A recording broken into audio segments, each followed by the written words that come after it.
Well, hello, everybody. It is time to talk about living the good life. And right off the bat, I'm going to say I have already failed.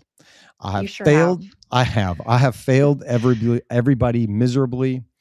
Um, and it's about time that y'all experience the true me, So the one that fails people on a regular basis. you didn't fail anybody. You look very normal, and I look very silly at this point. So we were supposed to wear our ugly Christmas sweaters, right? And I came prepared. I have my Kenny G sweater with extra decorations. Like this is some hardcore, like this is like a big, like the back of it also. I'm not gonna lie, it's amazing. I am very jealous of it, and that is the infamous Kenny G nipple sweater. Yeah. See, here's the nipple. It's great. I think it's fantastic that you think that you look stupid because I think that that is something rare for you to ever have that feeling.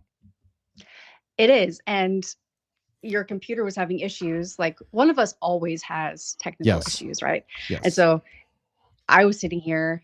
You thought I was not here, but I was, but you Hmm. weren't. Hmm. And then we get on like literally like 30 seconds ago, and I see that you don't have your sweater on. Did Like, you see the what are look you of panic in doing? my eyes though? Because like honestly, it doesn't feel like it's 2 days before Christmas. Yeah, And so, I I mean, agree. like, especially today, it's like 38 degrees in Illinois and the sun is out and there's barely any snow. And uh, so, like, Christmas was like, there's no, and we had our Christmas party on Friday and then we had another Christmas party on Saturday. Yeah. And so it's like, in my brain, it's like Christmas already happened. Yeah, And then I as get soon as that. I saw you, I was like, oh no. Oh, we talked about this. We talked about this. I have been like so excited to wear this. I've been so excited for you to wear that. I So didn't think I'd ever have a chance to wear it again. why wouldn't you have a chance to wear it? You have a chance to wear it It's every so Christmas. incredibly ugly. Like I took garland and just like it's just so random. You made it I uglier, is what you're saying. yes. Yes. I think it's fantastic. Yeah. It was fun. Christopher Sanchez is right. Gen 1, Tony 0. Yes. Yes. 100% agree. Yeah. Thank you, Yeah. Chris. Yeah. Fail. Epic fail on my part. Uh here's what I'll tell you. I will let you designate a punishment for our next show. Okay. Okay. I could do this. Yeah. Yeah. I will listen, I am at your I am at the mercy of you. You tell me what the punishment is, and that's what I will live up to. I could make you do the mustache thing again, but then your wife would probably hate me. She might. Yeah. Yeah. She might. She might hate you. We've been watching like I sit on the couch and I'll like watch reels sometimes at night because I don't want to watch a show, but like I can kill 10 minutes, 15 minutes. And there's all these reels of like the men shaving for the first time. I'm Yeah. Oh sure that yeah. you've seen those. Yeah. The men shaving for the first time and how awful some of these women are when they're like, ew, get away from me. Get away from me. Don't like, it looks gross. Why would you do that to me? And I just think like that falls in the category of things that women can do that men can never do. Like we want equality Yeah. in this world. There's no time that a man is ever allowed to look at his wife or partner and say, you now look disgusting. Get away from me. That is so true. That would be a nightmare. A That would be nightmare. relationship ending. Like you Yes, don't it would. recover from that. You don't ever, yeah. Or Nope. you hear about it for the next 30 years, for Nope. sure. Nope. No. Like, why would you do that with your makeup? Why would you do that with your hair? Why would you like, no, men, Yeah, listen, no, you don't have, no, you just say, you look beautiful today. exactly. And you mean Exactly. it. And you mean There's a it. guy who like I don't ever scroll, but there's this one guy who if I need a laugh, I have to look up the name and put it in the notes because he's the most funny person I've seen in years. But he did that and he surprised his family, like Yeah. shaved his face, and his kids were like, "What are you doing?" And his wife was like, "Ugh." But he also has these other videos where he makes fun of like influencers. Like he has one where he went to Home Depot and he's doing like a Home Depot haul, Yeah. and he has these like nails duct taped onto his actual like nails like that you would hammer taped onto his fingernails. So he's, you know how like the women do, like they hold a thing and they're like, Yeah. it's like he does this with his like little home goods or Home Depot like goods that he's bought, but he does like all kinds of things like this. He does one where he's like changing the trash bag of the trash can. Okay. Is the funniest thing I've ever seen. I'm gonna have to. I can't remember the name, but I'm gonna put it in the notes. It's hilarious. Yeah. So there you go. You can a temporary perm. Chris, what are you doing to me? Oh, a temporary I perm. thought we were friends. I don't know. Your wife would definitely hate that because your hair is like, what's his face's hair? Eric Bana. There, yeah. See, you don't want to ruin that. It may never go Can't back mess with the hair. properly. Like it's mostly gray and kinky and not kinky, but like, gray hair doesn't do the same stuff that it's supposed to. So, but yeah, you can think about it. You can text me. You can announce it at the end of the show. You tell me what that's going to look like, and okay, I will make it up. I have to some you. ideas. All right, sounds good. I have ideas. That's good. I'm sure you do. So, I do. Ones that'll make you feel really silly, but are not permanent. So, see, that's what I'm talking about. Silly for an hour or so. Yes. It's fantastic. It's right up my alley. I mean, that's I can handle that. Yes. So if you just tuned in, this is not a show about ugly and amazing Christmas sweaters and non-Christmas sweaters, or looking foolish and not looking foolish. It is about living the good life and what that looks like. Not the good life that the world calls the good life that, Christmas is made of, not what it's supposed to be, but Christmas is made of, right? Like all the presents under the tree and the perfect stockings and all the ornaments placed in the exact right spot, and getting your kids every single thing that they wanted and having all of those things. No, that's what Target says the good life is. Just keep going shopping and buy more crap that you don't need. And Jesus says, no. I'm not talking about the good life of this world. I'm talking about the good life in my kingdom. And what does that look like? And we're walking through the Sermon on the Mount. We have started in Matthew chapter 5, and we are going through that week by week, verse by verse, to talk about what that looks like for our lives and what that looks like when we're seeking to go after him and live the good life. So thank you for being here. All the people that are trying to give Jen ideas on how to torture me. That is fantastic. I see. These are all good ideas. I love it. I see wigs and it's great. Yeah. So we'll have something. It'll be great, I'm sure. So Jen, how has your week been? Today's Tuesday, so it hasn't really gotten too far into the week yet. But last weekend, what's happening in your life? What's going on? It's been very busy and overwhelming. This Christmas, I will say, is not like any other Christmas has ever been, because I'm usually super on time with everything. Presents are wrapped and under the tree by like the week after Thanksgiving. This time is not the same. I still have nothing under the tree. Ooh. Everything's still in my closet. Okay. We're not doing like a big dinner because we're leaving the next day. I don't want leftovers in my refrigerator. Oh, that's right. You're off. Yeah, we're off to Scotland. I have been so busy and overwhelmed, but nothing like bad. Like I've even had an extra, Donnie's first cousin. Her name's Riley. She's precious. She's 7. She's been staying at my house the last 4 days because I think I said last week my son's grandfather on his dad's side is still in the ICU. And it's just, Donnie hasn't been able to stay with his dad in a couple of weeks because his dad won't leave the hospital, which is good and the right thing. And I've been trying to help out by taking her. So that's been really, really fun, but also I have no time. Yeah. No.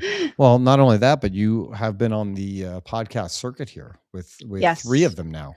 3 of them a week. I will have a break though until January. I think January. Is our next one January 5th? I think so. Yeah, I think so. January 5th or 6th though. 6th. Monday. Yeah. The 5th is a Monday, I think. So. Yes, you're right. All right. So I'm looking forward to the nice little break. I'm pre-batching content so I can have it all done. I'm writing out posts so I can have them all done, video lessons for my platform. I'm like trying to stay on the ball. And then right after this podcast is over, I'm going to quickly wrap some presents. It's been busy. I mean, December is one of those months, right? Where I feel like you lose 2 weeks anyways between, the start of the Christmas week and the New Year's week. Like those are, nobody's really accomplishing much in those 2 weeks. So basically you have 2 weeks in December that you need to do stuff. Yeah. No, I would not be open to wearing a dress. I would not ask you to do that. Don't worry. That would go against everything I believe in. Thank you, Christopher, for asking. That's not my jam. Not my jam. I know you find that hard to believe. It's not my jam. No, that's awesome. I'm excited for you guys to go on that trip, and just Thanks. get away with the girls. And is Donnie going with? Yeah, Donnie is going. The girls are going. My mom is going, and also the girls' half sister, who I took to Mexico with me over the summer. Amazing. She's going too. Yeah, it's going to be fun. 6 people though. It's going to be hectic. Mm-hmm. We land in Heathrow, and then we have to get to London City Airport to catch our flight to Edinburgh, and it's going to be dramatic and frantic. No, it's not. It's going to be smooth sailing. You got this. You got this. Thanks. Yeah. What about you? What are you most excited for? And also, do you like Christmas Eve or Christmas Day better? I think that I like Christmas Day better. Christmas Eve, we go to my parents' house typically. My mom has a lot of brothers and sisters, and over the years the party has dwindled for whatever reason. But it was great growing up because all my cousins were there, and it was super fun. And so I would say Christmas Eve was probably more of my favorite.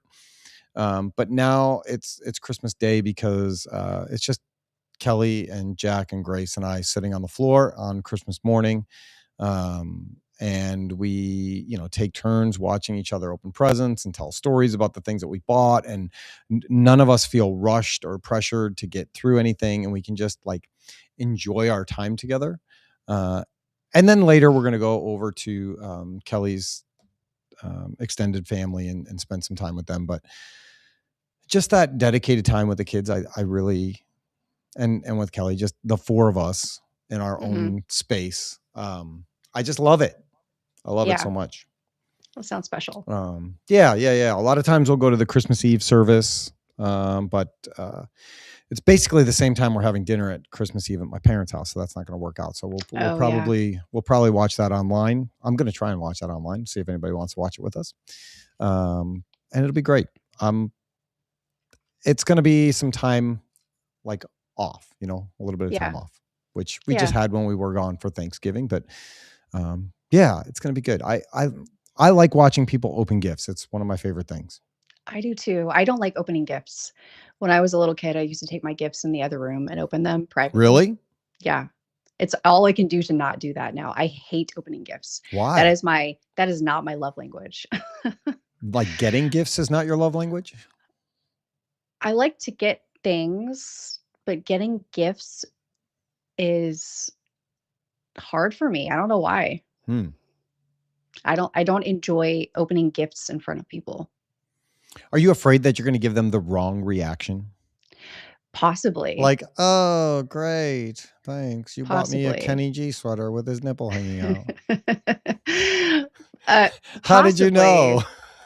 I would like that gift though. I used to have such a crush on him when I was a little kid. I have no idea why, because I don't have a crush on him anymore, but I did when I was a kid. I mean, that's fair. I think a lot of people did. I don't think you're alone in that. Yeah. It's the way he played the clarinet. Yes. It was mesmerizing. Kind of like how he is on my sweater. That's right. That's right. That's right. That's right. No, I think I do enjoy getting gifts, but I like watching people open the gifts more. Yeah. Yeah, I do too. And I also like writing people actual cards and letters. Mm-hmm. And I do like receiving those too.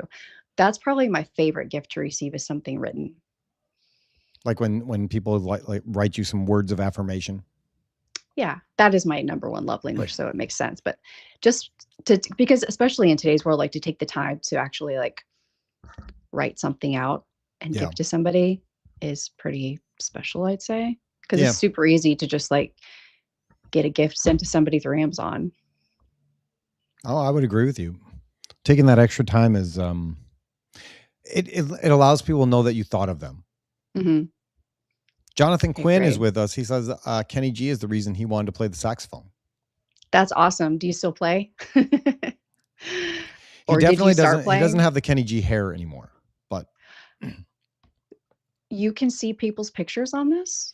yeah, so, well, sometimes if it comes in through LinkedIn, let's see, does it show up? Oh, Let's see. I can't Oh, see it. Oh, it's a little there. he doesn't have the Kenny G hair. No, But no, but he's a good that would dude. be, yeah. Yeah, I think Christmas can be a ton of fun in a lot of ways, and I love it. I love Christmas. I love everything about Christmas, Yeah. I do too.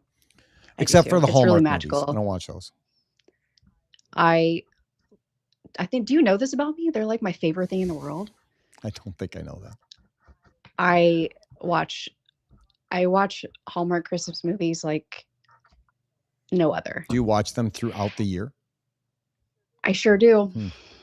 Now, I don't actually spend the time to watch them throughout the year, but anytime I'm falling asleep and I can't sleep, or if I am scared or something, I would say like 2 or 3 nights out of the week, a Hallmark Christmas movie is playing in my bedroom as I fall asleep. All right. On mute. Yeah. I love them. They're magical. They're so silly. They're so predictable. Same storyline, no matter what the story is, but they're magical. And I like to get that magical, like innocent childhood feeling. That's great. I know a lot of people that feel that way. I just they're not my jam.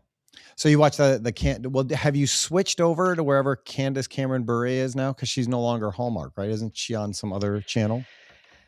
She is. I can't remember what it is though, because there's a few of them that do those. I do like her though. Mm-hmm. She was purely Hallmark before. There's also like the late Lacey Chabert. Yeah. Like she's like the classic Hallmark queen. I don't know. The movies are just really good.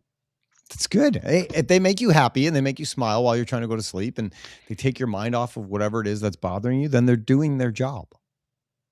Yeah, that's what they're there for. And, they're typically like, even though not so much anymore, they're typically pretty Christian oriented.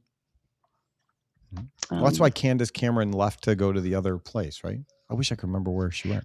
Probably because they were like kind of losing their roots, I guess. Yeah. I mean, that makes way more sense to me than somebody watching like Nightmare on Elm Street before bed. Like that's. Yeah. No, I can't do that. Not at all. So good for you. Yeah. Yeah. So Christmas Eve is my favorite though. It's the most magical to me, maybe because it's nighttime. And we are going to my church does a 2:00 and a 4:00. That's awesome. I wish Christmas Eve service. Ours is at 5. I wish we had a earlier one, but so you're going to the service? Yeah, we're going to pick my dad up at 3 and take him to the service at 4 and then bring him to my house we open all of our gifts on Christmas Eve. Okay.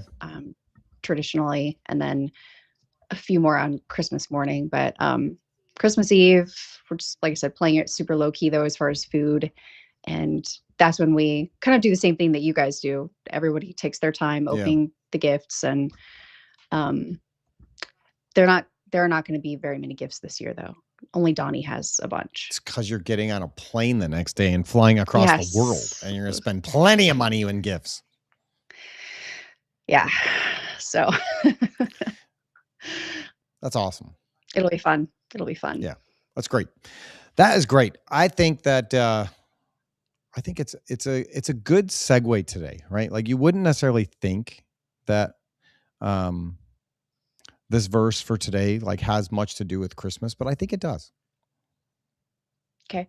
So today, what are we talking about? We are talking about verse 41, which says, if it'll open, there it goes. If anyone forces you to go 1 mile, go with them 2 miles.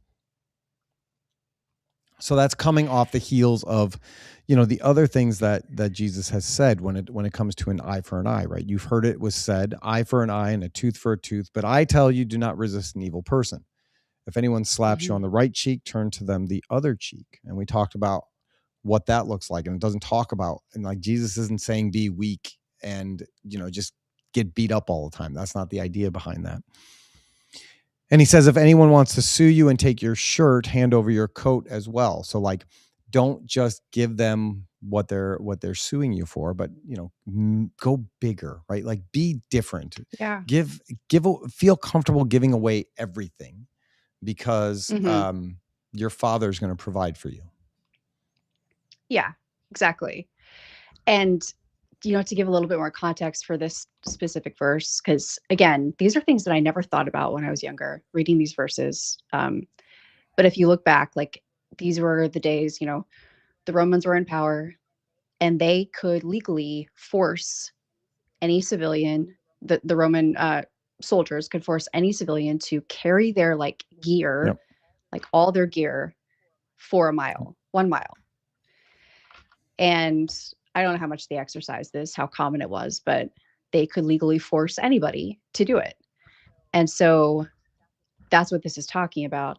And so, yeah, so you're forced to do the mile, but then, and that's kind of like a shame, humiliating kind of thing to do. Like, can you imagine being somebody who was asked to do that? And like, you would feel stupid. You would feel everybody's looking at me. Like, at least that's what I would feel.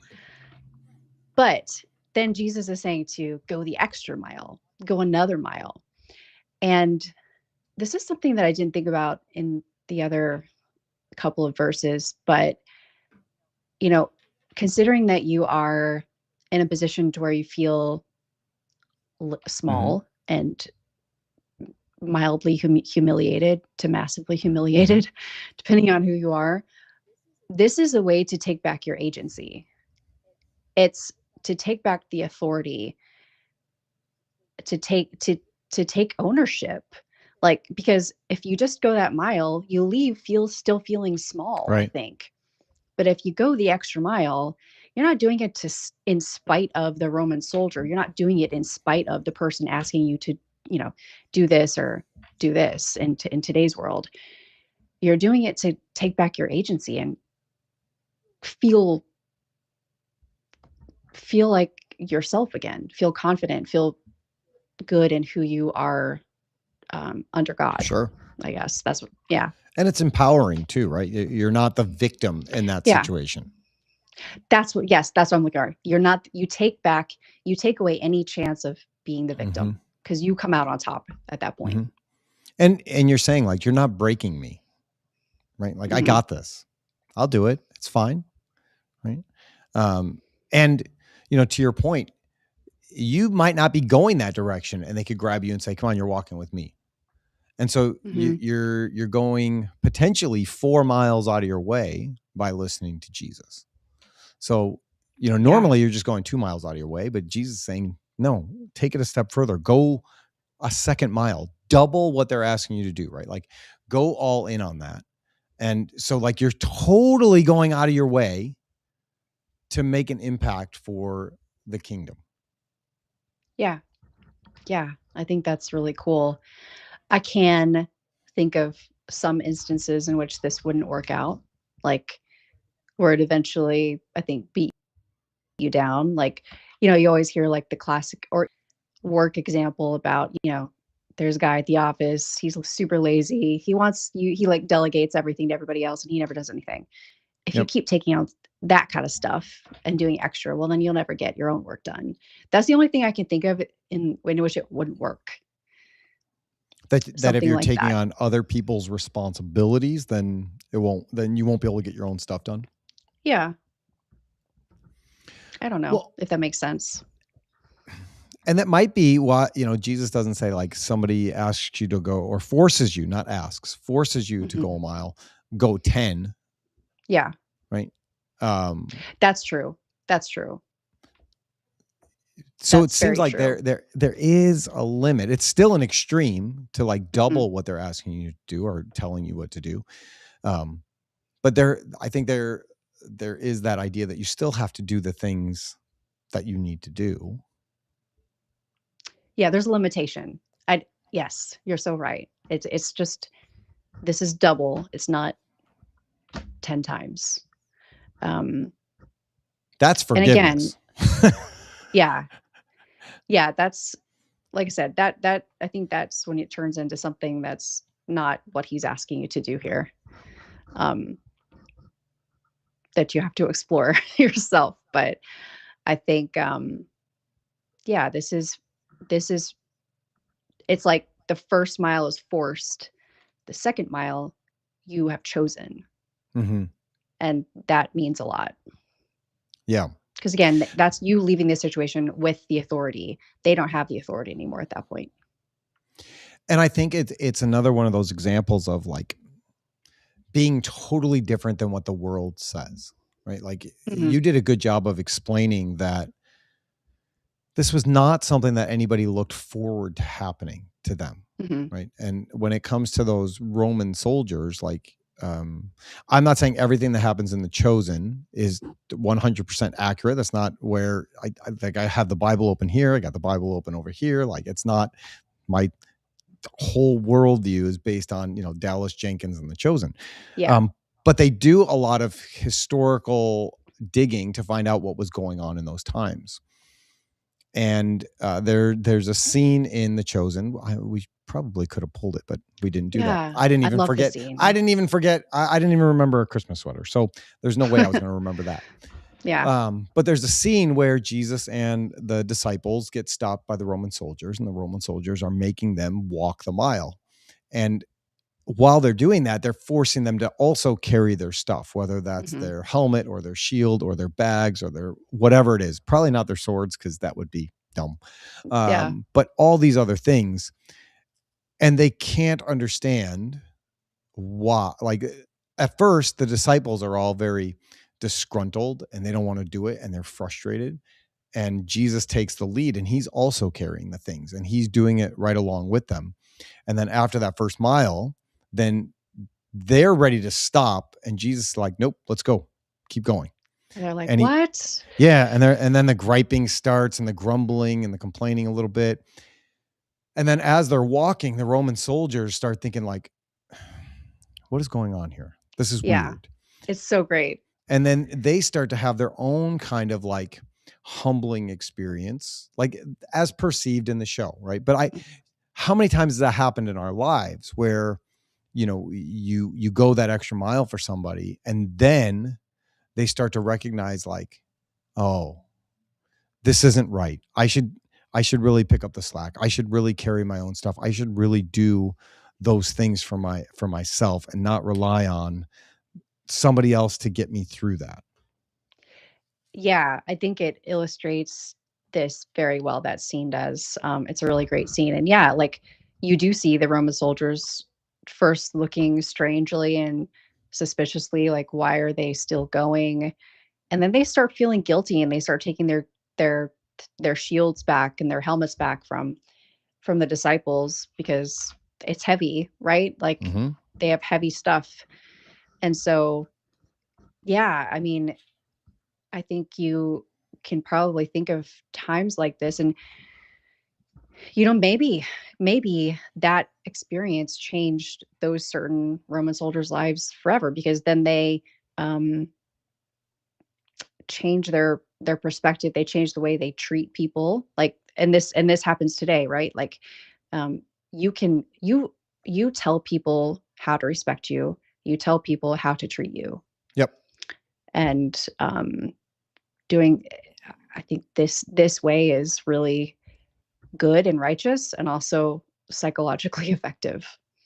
And the idea calls back to Proverbs 25:21 through 22, which says, if your enemy is hungry, give them food to eat. If he is thirsty, give them water to drink. In doing this, you will heap burning coals on his head, and the Lord will reward you. I love that.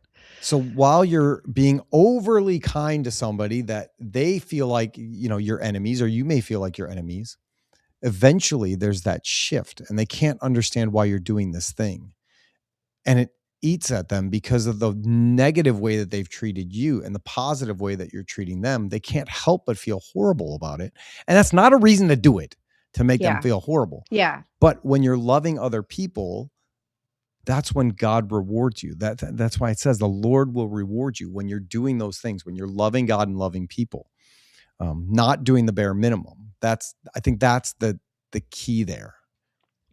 Yeah. Not doing the bare minimum, which would also include being, resentful in those moments, being angry in those moments, being disrespectful back in those moments, right? Like, this not only tells you to go the extra mile, but I think it also tells you to emotionally, respectfully go the extra mile too. This is why I keep saying, praying for your enemies is a good thing, treating your enemies with respect. Um, Even if you think about politics, the right and the left are so at war with each other. Treat people with love and compassion, period. That's Yeah. all. Like, everything will work out if you do that. Yep. So I think this verse is very, very interesting to me in so many ways. And just that idea that, so many people try to figure out, like, what can I get away with? What's the minimum I can do? Whether that's at work, whether that's at home, whether that's in a relationship, whatever that looks like. It's like, where's the line, right? Where's the line between I'm doing what I'm supposed to do, and then this is excess, and then this is not enough? Like, where's that threshold there? And Yeah. people look at that with sin too, right? They look at that with everything in their lives and they think, what's the line? What can I get away with? What's good enough? Yeah. What's not good enough? How much of myself do I have to give? What does that look like? Well, I think if you give I think the answer to that, in my opinion, is everybody's at like a 50%. Like, that's the goal, is just average 50%. Sure. And anything above 50%, okay, I'm on the right track. Anything below 50%, I might need to like step it up a little bit. But like, there are some very rare people who want to go the full 100%. Yeah. No, I agree with you. Yeah. And it is hard. Just like in relationships too, people think that they only, like, each of the people in a relationship are 50% of the relationship, but really it's, I'm giving 100, you're giving 100. That's the only way it works. Yeah. You have to be willing to choose integrity and character no matter what you're experiencing. And I think this verse also speaks to character and integrity. Mm-hmm. My mom always says, when it comes to relationships, that, it's never 50-50. It's either 60-40, 70-30, 80-20, but it can't always be 80-20 one direction, right? Like, it shifts back and forth, but it's never 50-50. People are never equally aligned with everything that they're giving, because we're all going through different things at different times. Yeah. Yeah, no, I agree with that too. I don't think you can ever be 100% effective at everything all day long. What I meant by that is that you still have to choose. You still have to choose effort. You still have to choose a person, or your integrity, or your character, no matter what. Yeah. No matter what kind of situation, like, because I can tell you, last week, I thought my world was going to end. I mean, but nothing was really that bad. But so we can always get into these like emotional situations that form the way we speak and think. And yeah, I don't know what's going on here or there. Just all these comments. We're going to try this. We can always get into these emotional situations that kind of shape the way we act and speak, and towards anybody. But I think sticking to who you are, aligned to God, and the way the Sermon on the Mount so beautifully illustrates how to live, sticking to that and not letting emotions take hold of you is important. Yeah. Joey, undefined, whoever you are, right now you are on the blocked list, not because of the content of your comments, but because it's just letters and numbers and it looks like you fall asleep. So, uh, if there's things that you would like to, we're not going to block people for their thoughts and opinions, but, you know, if you have thoughts and opinions, we love to hear it and share it. It's Well, just for the distraction of not nonsense. Yeah, it is definitely distraction. This is the same person that has Yeah. done this in the past. Now, Yeah. the good thing about this is that it does boost the algorithm so more people can hear about Jesus. Truth. Yeah. I think so here's what I'll say where I was saying I think to me I see a tie into Christmas is that God didn't do the minimum for us, right? Like he saw the brokenness of humanity, and the minimum would have been like show some mercy, right? And say like, all right, we're going to weigh the good with the bad. That's what we're going to do. We're going to see, where the scales fall. And God, being a holy, perfect, just God, can't be around sin at all. Yeah. And so he doesn't do the bare minimum of like, wipe it clean and say like, you get a second chance, right? Because that might be fair. If somebody said like, God, forgive me, I'm a sinner, have mercy on me. And he was like, okay, cool. From today forward, you're starting over, right? That would be like going 1 mile, right? Right. You need my help. I'm giving you my help, but I'm giving you my help. Now it's up to you to do it. You're starting back at zero. Good luck, right? And yeah, and God doesn't do that.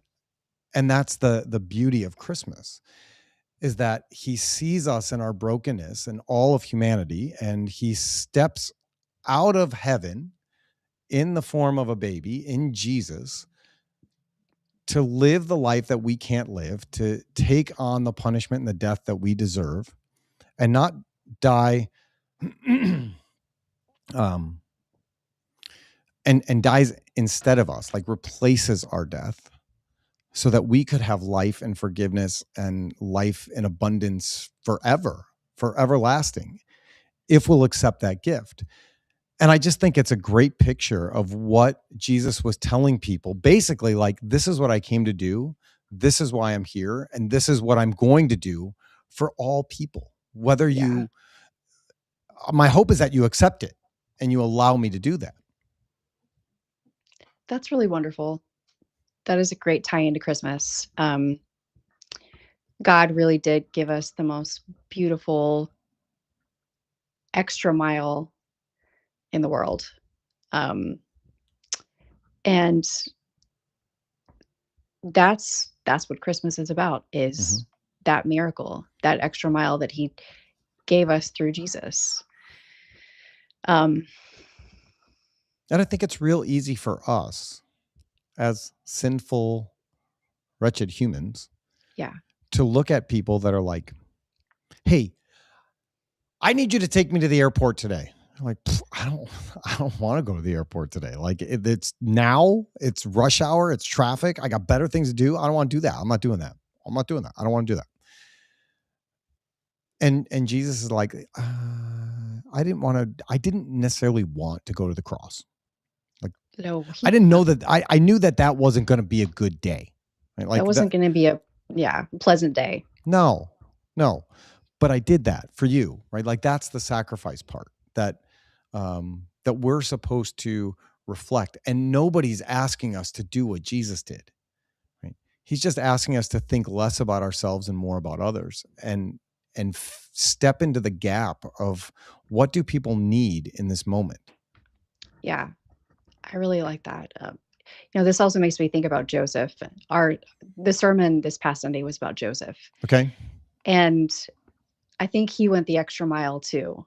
He was going to be the father of Jesus, but before he knew that, the earthly father of Jesus, before he knew that, he was betrothed to Mary, and the betrothal was this like year-long process where they were like engaged, but it was more legally bound than our engagements today. So they couldn't like have sex. They didn't really see each other because the guy who was like the husband, but not fully yet, was like usually preparing a house for them to live in. So they didn't even see each other. Yep. And so, in walks Mary, like 12 to 15 years old, probably estimated about 3 months pregnant when he first saw her. And like, what would you think as a guy? Like, okay, I'm going to have to divorce, because you had to divorce also. And if Right. you're betrothed to somebody and you didn't want to be anymore, you actually had to divorce them. So he was at least a good guy. He wanted to quietly divorce her so that none of them or either of them would experience any kind of ridicule, or at least minimize it. And, then of course, an angel came to him in his dream and, told him what was actually happening. And in those moments, he knew, and he decided to have faith and choose to marry Mary anyway and be Jesus's worldly father, while recognizing that his life would probably be pretty hard. There would be people making fun of them. Yep. She would be a cheater. He would be dumb for marrying her. They couldn't, or even if they assumed that it was his, they couldn't wait to have sex. All of these things. He was building a carpentry business. No, how was he going to get customers if he had a bad reputation? Like, all of these things he was considering. But of course, he chose Jesus and he chose Mary, and that's definitely a second mile. Yes. He could have just divorced her and just be done with it, and like he could have forgiven her and divorced her, but he did the whole thing. Yeah. I mean, I think what you're saying is spot on, where walking the mile would have been like being the decent human being and divorcing her in quiet so that she wasn't punished, right? Because she could be stoned to death. Like, if he wanted to make this a big thing, she could be stoned to death and destroyed. Yeah. And he was in his right to do that. But he wasn't going to do that. And that was even before the angel came and talked to him. He decided on his own. Yes. That he was going to do that. And then that second mile is doing exactly what you said, stepping into the role of father to the king of the universe and the creator of all things. And so once again, it's that picture that Jesus is giving us of what that looks like to actually follow him and be one of his disciples. It's not do the bare minimum. It's like, it's give everything, right? Like give me everything, like, what do you have to give to be a follower of Jesus? Yeah. Everything. So I would ask myself, and everybody should ask themselves, where are you not giving everything? And where are you giving of yourself that is not of God?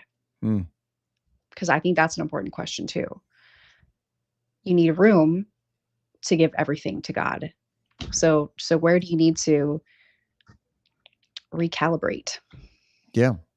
I mean, we all have that in our lives, right? Like, I've got a lot of people might look at it and they say, I have my church life. I have my church friends. I got my work life. I got my gym life. I've got my, sports life, fill in the blank on what that looks like. And I'm not willing to allow Jesus into this space of my life. This is going to, right. This could make things difficult for me in this scenario, right? Like, I'm moving up the corporate ladder. I'm getting there. And now Jesus is asking me to go this way with him. That really doesn't fit what I'm hoping to do with my life and my plan and my ambitions and my aspirations for what I want to do. Mm-hmm. And Jesus is saying, no. Just come with me. Follow me, right? Like, I'm going this way. Are you coming with me or are you staying here? Right? Yeah. I think it's that. And a lot of the time we do get say called. That again. You broke up for a second. I think that's really important. A lot of the time we do get called to, a lot of the time Jesus is calling is something that's either scary or something that doesn't fit. Just Yeah. doesn't fit. Just like, you know, as humans, we want to pick and choose which parts of the Bible we choose to listen to. Mm-hmm. The ones that fit into our life, the ones that Mm-hmm. don't make us change who we are, right? The ones that, yeah, it's a lot of, I think it's a huge problem, and it's why so many Christians have a bad reputation, because they do some of the stuff, but they don't do all the stuff. And to be a follower and to actually listen to his calling, it takes some discipline and some obedience and some real dedication and stepping. I think it requires for us to always be out of the comfort zone. And out of our comfort zone, but comforted by him. Yes. Outside of our comfort zone. It's those Yes. two things together, I think. Yeah. Yeah. Because we should be uncomfortable, because what Jesus is asking us to do is outside of what humanity says makes sense, right? Mm-hmm. For the good life, for the life that everybody else wants to live. It doesn't make any sense. Yeah, to your point that you usually talk about, part of this is, being set apart from the rest of humanity by doing these things that he has asked us to do.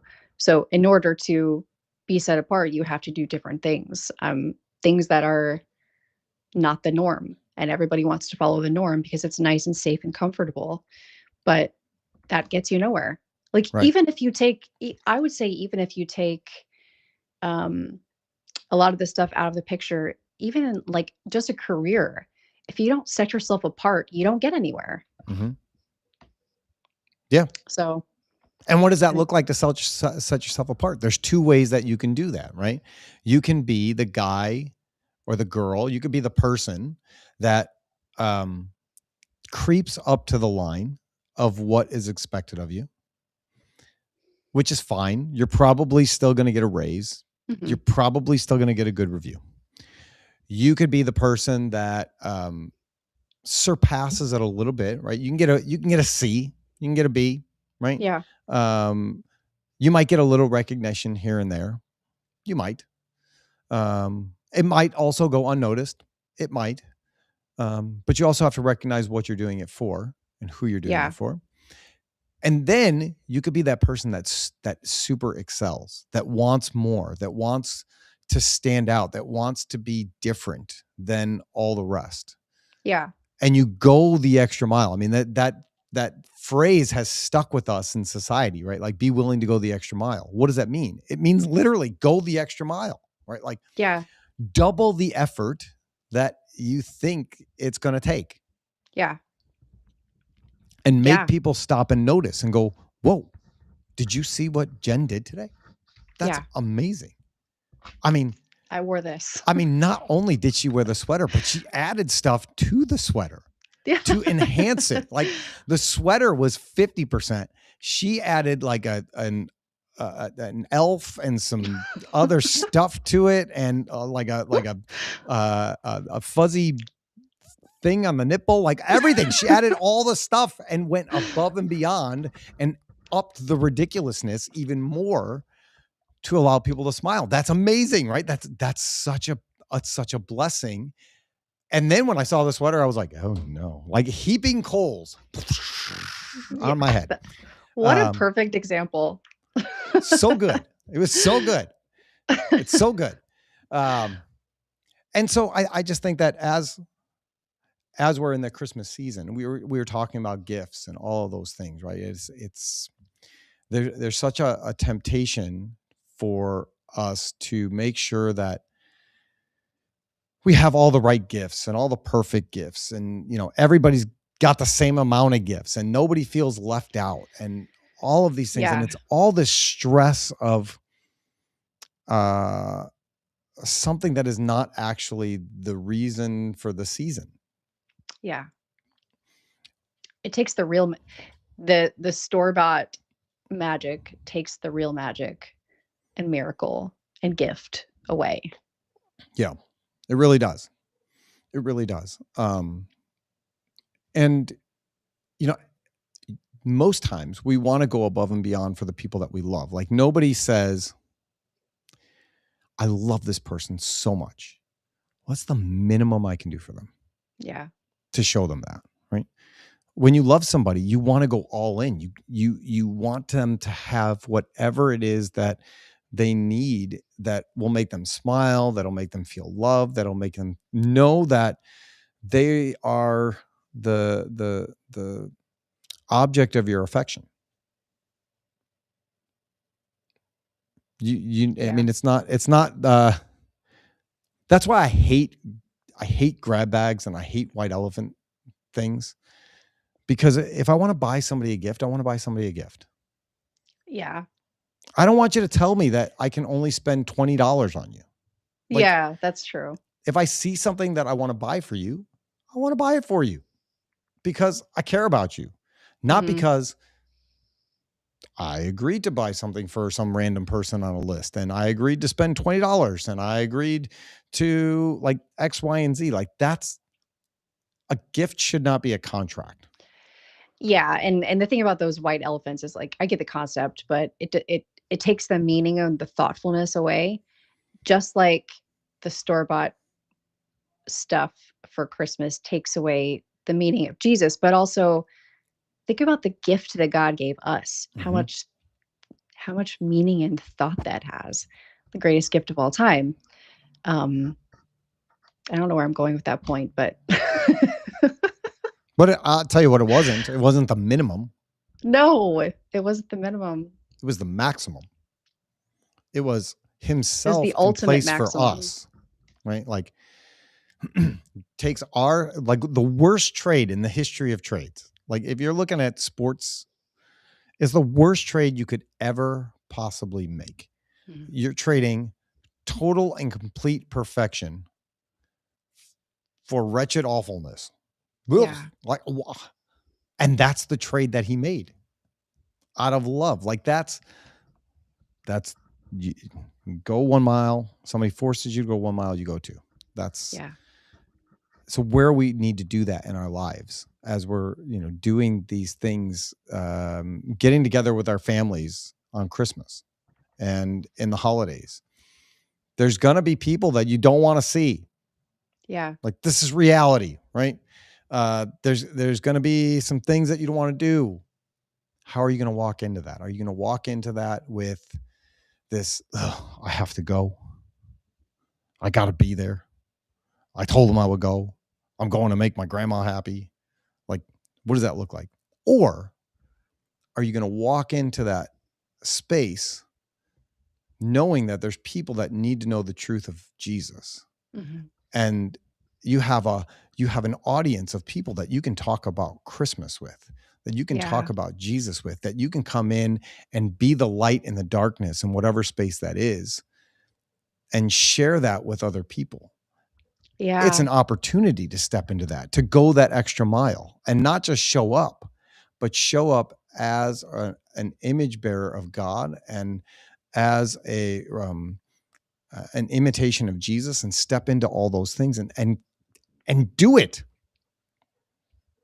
I love that.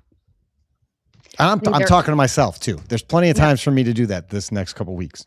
Yeah, I'm sure for all of us. I'm thinking of all, and our friend David Cruz, and this makes me think of this is something that's uncomfortable, but I feel like if he asked me to do it, I should probably do it because maybe God is asking me to do it. I don't know, but he sent me a random message and said, "Hey, while you're in Scotland, pick up an ornament and then also buy a scarf for a homeless person." Like, okay, I feel like I should do that. Okay, yeah, that's good. That's good. It's good, right? It's good. But I think we have opportunities to be the image bearer of Christ every single day. And whether you choose to do that or not is up to you. But think of all the opportunities that you do pass up because of the uncomfortableness of it. Yeah. Because it gets in your way. It doesn't fit your timeline, doesn't fit your narrative, whatever that looks like. Yeah. We've talked about it before. It's so much easier to say no to things than it is to say yes to things. But there's not as much opportunity in no. Right? Like it's really, David says, stop and talk to a homeless person, give them a scarf, whatever that looks like, it's really easy to go, no, I'm not doing that. That's silly. Yeah. But by saying yes to that, it opens up the opportunity for conversation. It opens up the opportunity to be the hands and feet of Jesus. It opens up the opportunity for all of these things. And you're there anyways. It's now, if he would have, if he called me and he said, hey, I want you to go to Scotland and buy a scarf for a homeless person, I'd be like, are you out of your mind? Like, I'm not going to Scotland. Like, yeah. No. Yeah, that would be super inconvenient. Yeah. And that one, I don't think I'd be able to explain. Hey, Cal, I got to go to Scotland and to go give a random homeless person a scarf. She'd be like, are you nuts? I mean, I know you're nuts, but are you she'd really? be like, no, absolutely not. Are you really losing it now? To be an expensive scarf. Yes. But I think no matter where we are, we have those things that we need to step into. We just need to look for them. You know, there's somebody in our life that's asking us for something, and we have to be willing to go above and beyond what they're asking for and what they're looking for, and serve them in a way that inconveniences us. Yeah. And you can also say this about yourself. You can go the extra mile for yourself too, with your discipline, with your faith, with your obedience, you know, with your professional world. Like, you can go the extra mile with yourself too. And I think that's just as important. Yeah. And if you, anyone out there, is looking for a way to go the extra mile this year. Oh, yeah. We have a way. Starting January 1st, Jen and I are going to be reading the Bible recap version of the Bible. It is a chronological version of the Bible by Tara-Leigh Cobble. If you don't like to read, well, you can listen to the Bible in chronological order, and the Bible recap tells you what that is. There's a podcast for it. So if reading is not your thing, you don't want to highlight, you don't want to underline, you don't want to write your own thoughts, cool. There's still a way for you to do it. You can just go to the podcast and listen to what they're talking about, and you can listen to the Bible. But Jen and I have committed that we are going to do the Bible recap, and I've got a number of friends that are joining on board with this also. I do too. That have sent me pictures saying, I bought the book, I'm ready, I'm excited, I'm ready to do this. And so I know you were talking about starting a LinkedIn page for us to be able to put some notes. Yep. If we don't have time to do that, we'll figure something out. I don't know what the best forum space for it is yet, for people to be able to collect thoughts and ideas and what that looks like. I'm not a gamer. I don't go on any of the gaming things, to Twitches and all the things, but I don't know if there's something out there that would make this easier. If somebody's got an idea where we can all come together as a community and share our thoughts on these verses, that would be great. And if somebody wants to set something like that up, that would be even better. That would be fantastic, because I don't even know where to start with that. But yeah, that's a good idea. I didn't think about a different platform. I wonder if you can make free groups on some of these platforms. Like, I use Mighty for my Kingmaker group. Okay. It's a subscription, but I wonder if you can make a free group. I bet you can. I have no idea. I have zero idea. So that's what we're going to do. So if you're looking for a way to go the extra mile and not do like, a 10-minute devotion, you want to actually spend some time with God and with other people, then this is a great way for you to do it. You can go to thebiblerecap.com and order a book. You can also get them on Amazon, and you can get it in like 2 days. And I would love to say that we're promoting this because we get paid for it, but we don't. I just think that she does a great job, and she's got a bunch of other devotionals and different things on there that you can look at as well. So take a look at that. Join us in digging through the Bible and seeing what God's word says and experiencing it as it actually happened in history. Yeah, I'm looking forward to it. Well, in closing, in wrap up here. Yes, as you go through the rest of the Christmas season, as you go into the new year of 2026 with no resolutions, because those don't work. Instead, think about how you can go the extra mile consistently in your life. Like, actually reflect on this, pray about it, um, write down some action steps that you could be at least aware of on a daily basis. Think of opportunities that present themselves on a daily. Like, if you're looking for the opportunities, they will present themselves. If you're not looking for them, well, they won't. I think that's absolutely true, right? Like, seek and you will find. Knock and the door will be open. Exactly. Yes. But if you're not seeking or knocking or searching, you're not going to hear. Right? I know you don't do resolutions. I don't like resolutions either. I think they're silly. Is there a word or a concept that you have for 26? So I always do this. I don't have one yet. I'm sorry, that's like very unexciting to say. I don't have one yet, but I will have one within the next couple days. Do you have a word? I don't think I do yet. Oh, no, I was just asking. Okay. I don't feel as bad then. No. When we were on our last back to school youth retreat there, our youth pastor said, he gave us all a rock and we were supposed to write down one word on the rock, that like one thing that we were asking God for the coming school year and everything else.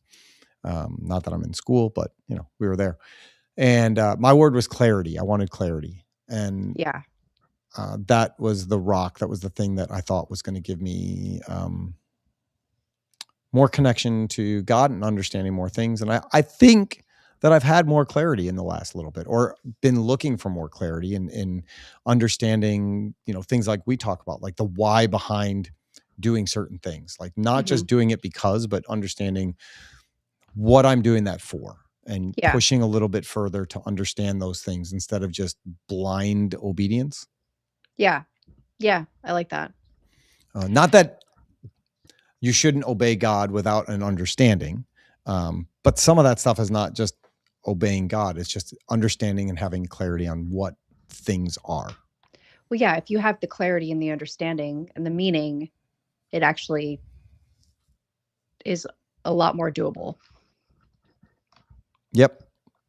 Yeah, I think that's so if you guys and the viewers know of your word for 2026, we would love to see it. And then we should all share ours in the comments later. Love it. Once we figure it out.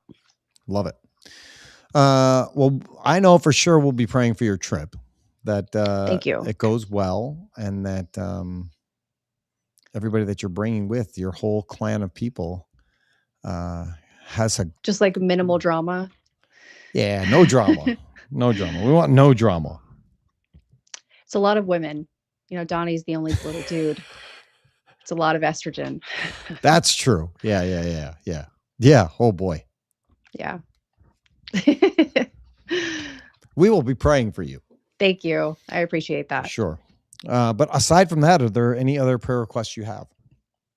No. What about you?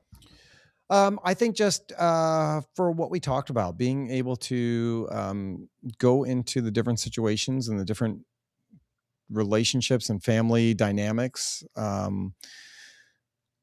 open-minded and with intention to have a good time and engage in real conversation. Not, like, how's the weather? How's your job? Like, nobody cares. Yeah. But being able to be intentional in conversations and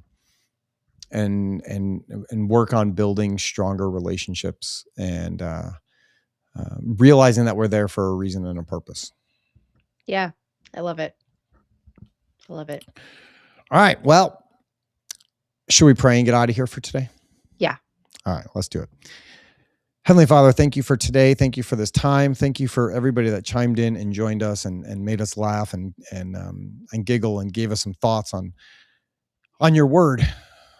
God, we just pray that you would continue to give us clarity in your word, that we would not see it just for the words on the page, but for the intention in your heart, that it would wreck us at times, and that it would shape us at times, and that it would lead us to know you in a bigger and deeper way, that it would show us how big you are and how small we are, and how that you love us so much that you never, ever, ever seek out to do the minimum for us, but you give us the maximum. You give us yourself, in your Spirit and your Son, and in you. And so, God, as we go, we just pray that you would be with everybody that is listening, and joining, that they would have a safe Christmas. They would remember what Christmas is about, that it's about you, and your gift to all of humanity.